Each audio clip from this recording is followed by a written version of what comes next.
สวัสดีค่ะ Welcome to Hot Thai Kitchen. So today's recipe is a dish that I make the most often today. In fact, with no exaggeration, I make this soup almost every week.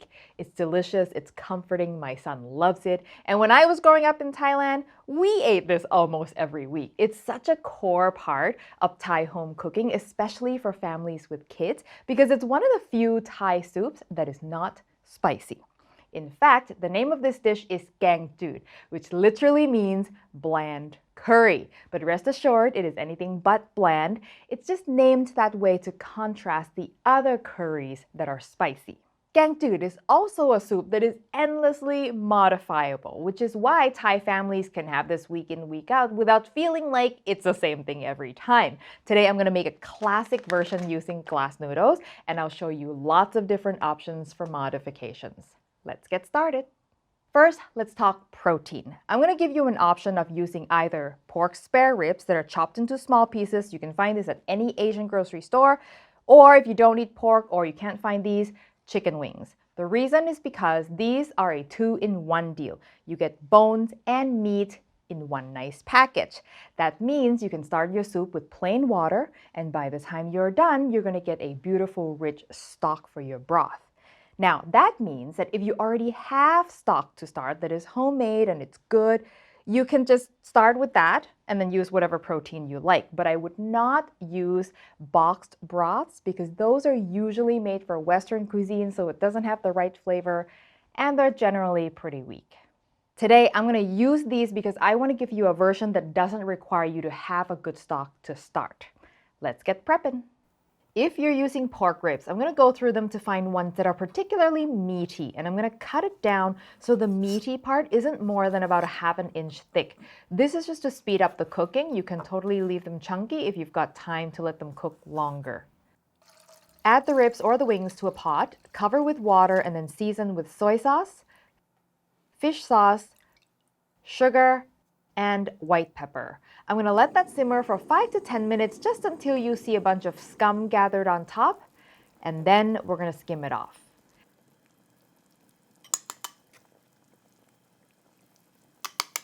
Now I'm going to add some aromatics, which are cilantro stems and some daikon, which will help sweeten the broth.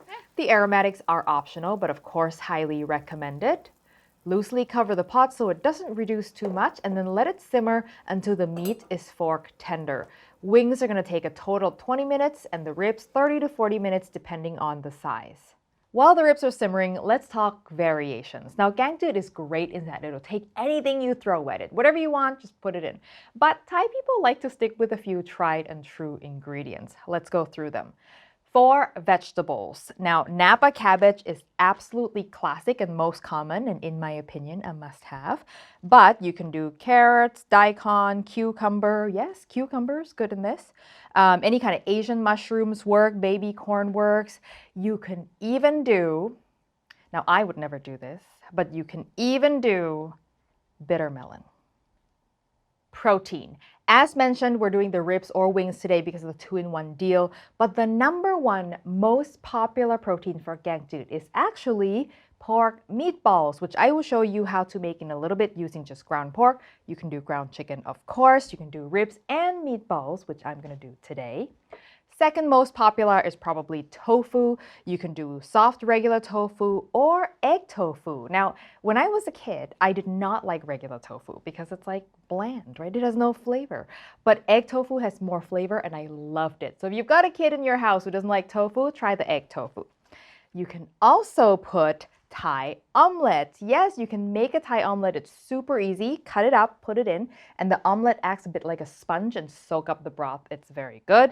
Or you can make life super easy and get one of these prepared Asian meatballs from any Asian supermarket. This is the same ones that they put in pho, and then just put them in.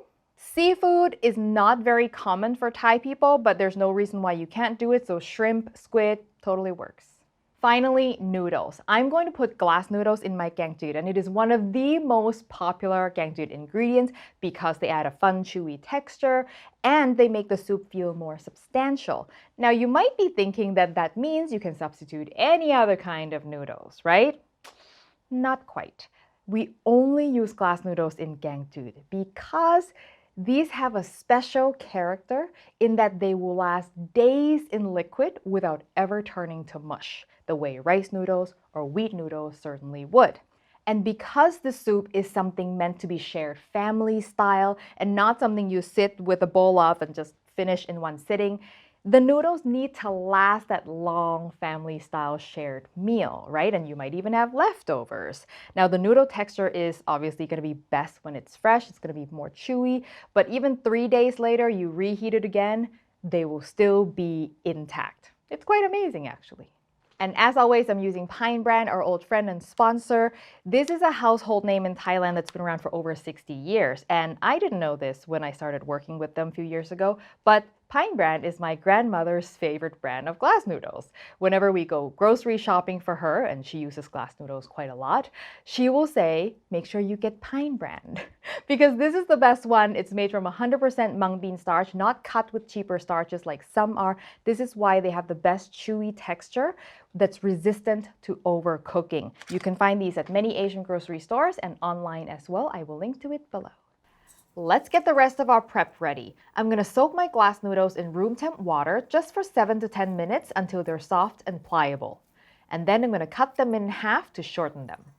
Set this aside for now while we make the meatballs. Simply mix some ground pork or ground chicken, preferably not lean, with soy sauce, fish sauce, sugar, and white pepper. If you want to be extra, you can add some garlic into it as well. I'm going to mash it up with my hand, and that is it.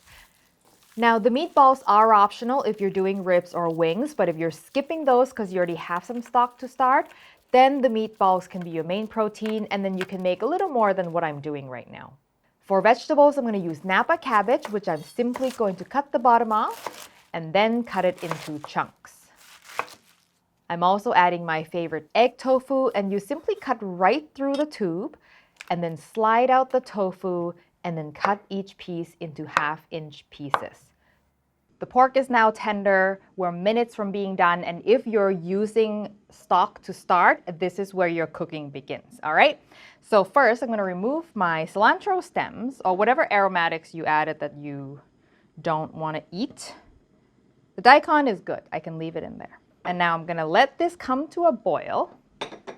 All right, it's boiling now. I'm going to add my pork meatballs, and I'm not going to bother balling these. I'm just going to use 2 spoons and flick the meatballs into the little chunks. Like, this is a rustic food, okay? You do not need to be fancy. These do not need to be beautiful. They don't even need to be balls, all right? If you have one of these dishers, that will make life a little bit easier. I like spoons better. Just feels more authentic. Now I'm doing double protein here, ribs and meatballs. But if you already have ribs, you're satisfied with that, you don't have to add any more. Okay, if your broth has stopped boiling as a result of adding the meatballs, wait until it comes back to a boil before you add your vegetables, okay? All the Napa cabbage now goes in. And it's gonna look like there's not enough room, but trust me, things always will. It's like spinach. You start out with like this much, you end up with like 2 tablespoons, okay? It'll fit. So push that down. And you can top it off with water. It's not a big deal. I will top it off with water. Just a little bit. Not too much because, again, my veggies will wilt. Now the tofu is gonna go in. The egg tofu is already cooked. They don't need to be cooked. They just need to be hot. I'm gonna wait until all this comes back to a boil before I add my glass noodles. All right, it's now boiling, glass noodles going in. And glass noodles will only take 3 minutes to cook. So just push them down and then count to 3 minutes. And that is it. Whew, perfect. One note, if you are using other ingredients that I'm not using today, you want to think about how long they take to cook and then add them in order of how long they take from slowest to fastest. Use your judgment, all right? But this is sort of a rough guideline, and I'm going to finish it out with some green onions. Super, super important. You absolutely need to taste this because this has been simmering. I've been topping it up with random amounts of water. We have no idea what the seasoning is like at this time. So we need to taste. Look at that broth. You can just tell this is a rich broth. Oh,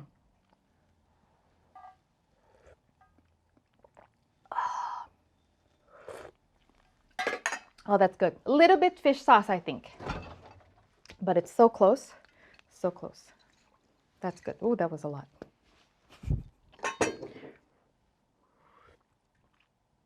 Oh, that's perfect. There is perhaps no other dish that reminds me of my childhood in Thailand, or Thailand in general, than this. Like, as I said, this is like the absolutely core.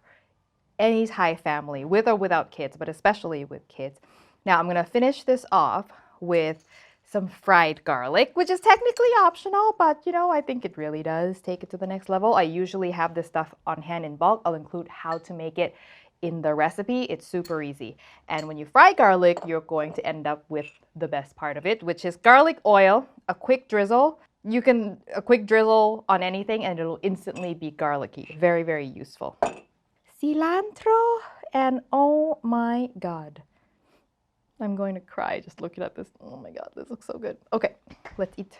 And in a Thai meal, when you're given soups, you're usually offered like a small soup bowl, but you can also pour this directly onto your rice as well. Let's start with this.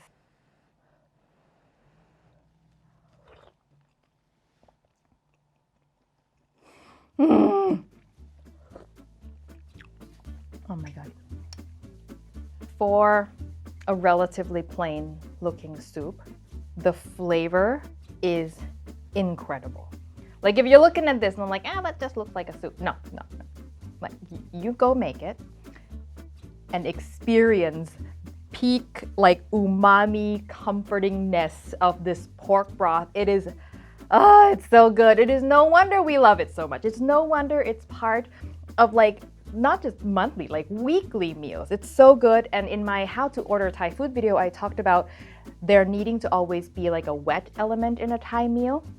This is a great wet element. Like this will wash down everything that you're eating. It's a great counterpoint to something spicy.